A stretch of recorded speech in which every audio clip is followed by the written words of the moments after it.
Hi there, Sharon Horne-Ellstrom here. Welcome to day 165 of our Get Your Goals annual challenge. We're doing one thing every day to get what we want, right? Because if we break things down into tiny bite-sized pieces and we do something every day, we make it a habit, we make it automatic. Achieving what we want in any area and aspect of our life becomes a lot easier than if we don't do anything for months or even years or decades, and then all of a sudden we decide we want something and we have to push and work super duper hard to get it. I have found a long time ago, I've been doing annual challenges for literally, I think most of my life. I started doing them when I was a little girl, not because anybody made me, but because I wanted to learn and grow, and I was always curious about stuff. So today we're talking about the fifth key indicator with respect to our financial goals, our financial health and well-being, because our goals are usually in the direction of wanting better financial health, financial well-being in any area and aspect of our life. Remember, we've got the 9-part life framework that we're working with: physical, mental, emotional, spiritual, financial, which is this month. Relationships, contribution, communication, and confidence are the 9 areas that I break my goals and objectives down into. I have big lifelong legacy goals, and we've talked about this before, and I break them down into 25-year, 20, 10, 15, 10, 5, and then annual goals. And I take those goals and I break them down into even tinier and tinier pieces. So I get to the point where I can do something every day that moves me toward those things. And I like to combine the different areas and aspects of my life so I have one action that contributes to many of them. Because I know if I increase my communication or my confidence or my physical well-being, it has a positive impact on every area and aspect of my life. Financial too. So today we're talking about investments. We're going to talk about 4 reasons why we want to have financial goals, 5 reasons or 5 factors that come into play when it comes to deciding what type of investments we're going to have. And we'll talk about very briefly 8 different types of investments. As usual, in Guide 17 of our private Get Up and Go Challenge Facebook group, you can go to Guide 17 and you can find today's write-up, which goes into more detail than I have time for as I'm speaking, and a lot more detail than a lot of us need, because we've been investing in these different type of things and we know why we want to invest. And our action item today, might as well get to that right off the bat, is ask yourself, what's your investment situation now, and then what do you want it to be? Because we always want to be identifying that gap. Sounds like the SOAP framework, doesn't it? What's your current story? What's your desired story? That's the gap. How are we going to fill that gap? And we set goals to help us fill that gap. And we use the SOAP framework and the goal setting process that we're going to talk about in a few days. Every month we're talking about that goal setting process. So just like the SOAP framework, we can install it in our subconscious and make it automatic, make it a part of what we do and how we set goals and objectives in all areas and aspects of our life. So let's talk about 4 reasons to invest. And we've talked about these a little bit, but with a different tweak with respect to investing. 1, wealth accumulation, right? We invest because we want to make more money. We want to use our money to make more money. We want to use our resources to create more income and flows in our life.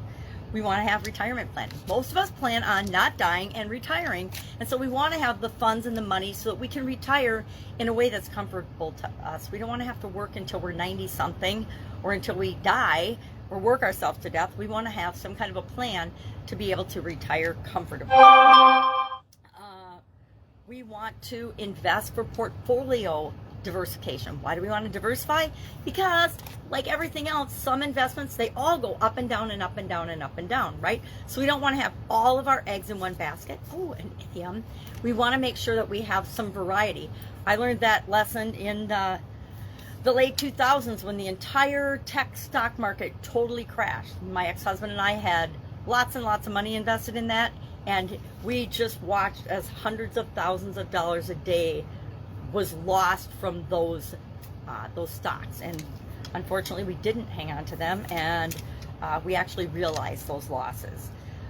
And so those are, and then inflation hedge, which is really, really important right now, right? We're living in a time, and again, inflation is another thing that ebbs and flows. Right now we're in a high time of inflation, despite what the government and the news media tries to tell us. If you've gone to the grocery store, and I haven't, but I shop online, and you look at the price of anything, you'll see that in many cases it's doubled, tripled, quadrupled, or more for just plain everyday commodities and things, which hits those people with lower incomes harder than those people with higher incomes. And so we want to be able to hedge our bets against inflation by having investments in a diversified portfolio. So what are some of the factors? Let's talk about 5 factors when it comes to deciding what types of investments we will make. Number 1, risk tolerance. How able are you to handle risks? Some investments are very, very risky. I think of the stock market as super duper risky because I have zero control over that and over the prices of stocks, right? It's determined by the market and everything else outside of me. So how tolerant are you for risk? And I had just shared my example of why I'm not very risk tolerant when it comes to the stock market. Secondly, time horizon. How much time do I have? I am now 63 years old, so the decisions I make now about investments and the type of investments I get involved in are very different than when I was in my 20s and 30s, right?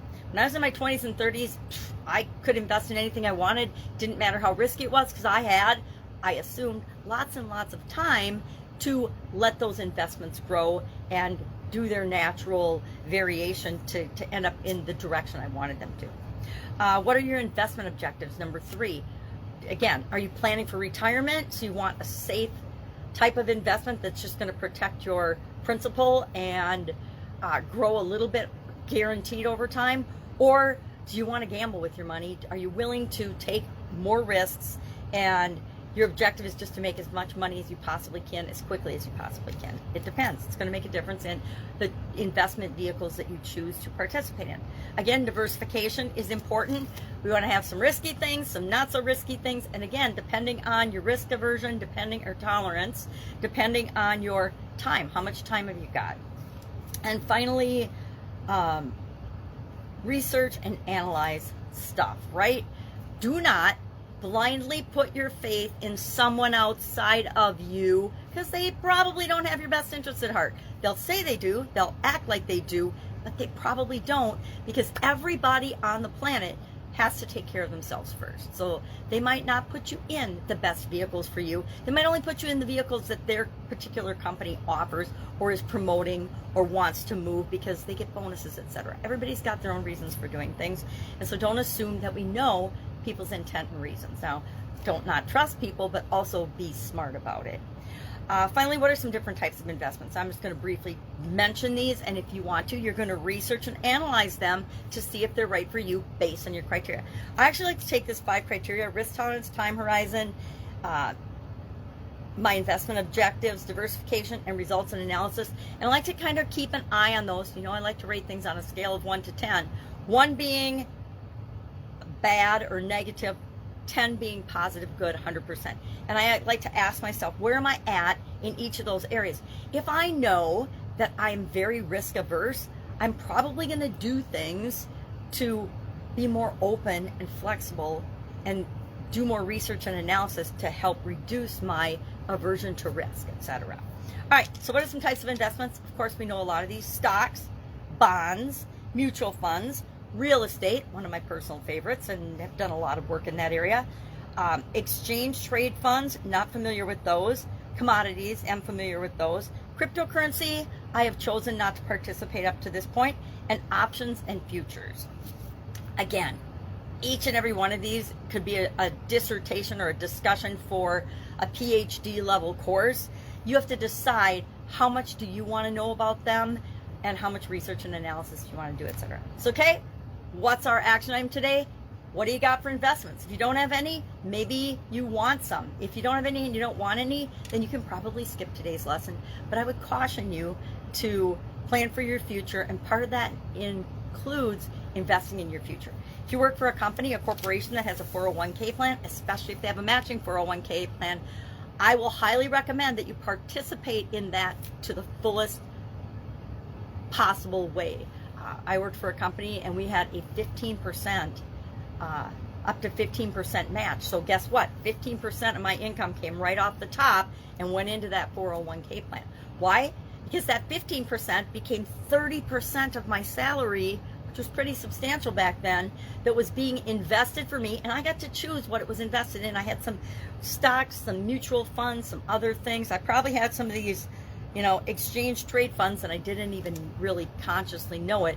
But I know that we need to put our money, put our income some of it at least working for us. It's just like savings. A lot of people think they don't have to have any savings, but I've been in this situation where you can really get burnt if you're not prepared for some of those things. I think most of us have. All right, any questions, hit me up. Otherwise, I will see you tomorrow. We're going to go on to yet another financial key indicator, because I want to cover these so we've got a foundational knowledge of the different topics with respect to financial goals, financial wealth, and financial health, financial well-being.